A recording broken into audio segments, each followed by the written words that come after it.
Hi guys, today I want to show you how to install the aftermarket stock kit for the HW44. So the kit will come with a butt pad, back support, front support, and all the hardware necessary for the installation. It will not come with the carbon rods though, so you need to purchase those carbon rods separately. So the one I'm using, it's 500mm long by 7mm outside diameter.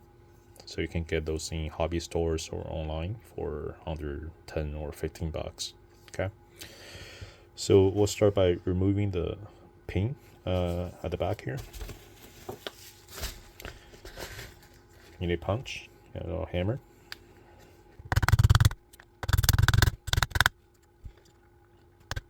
There you go.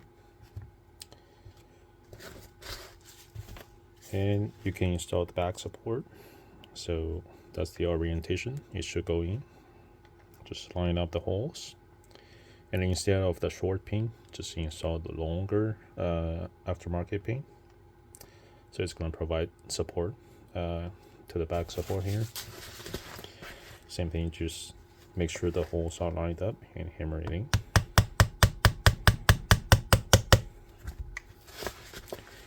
Then use a punch to make sure it's fully seated.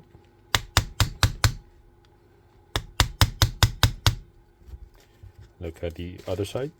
It should be catching the back support by about the same amount. Okay, move over to the front. So here's the front support. Make sure you loosen up those screws and remove the screw from the Picatinny rail clamp here.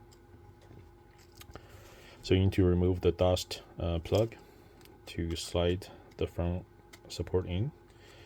The orientation I recommend is to actually put the screw farther away from the stock.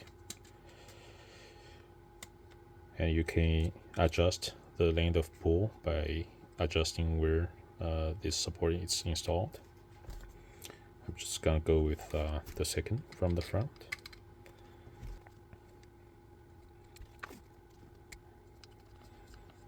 And you just need to hand tight the screw. You don't need to make it super tight. So it's nice and secure. So at the back here, I pre-installed the carbon rod into the back pad. It's very easy. Loosen up 2 screws, then slide in the carbon rod, and then hand tighten those. Make sure it's nice and even, and it's flush to the back here to provide maximum support. Then you can just slide it in.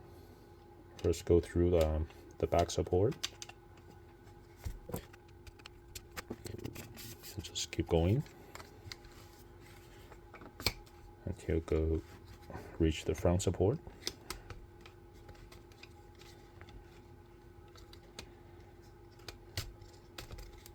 There you go. So again, making sure it's nice and flush.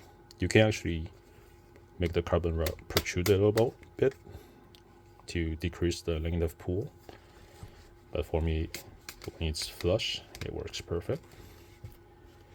And then just hand tighten those 2 screws, securing the carbon rod.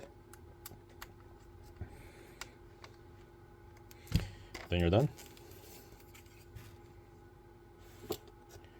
Thanks for watching.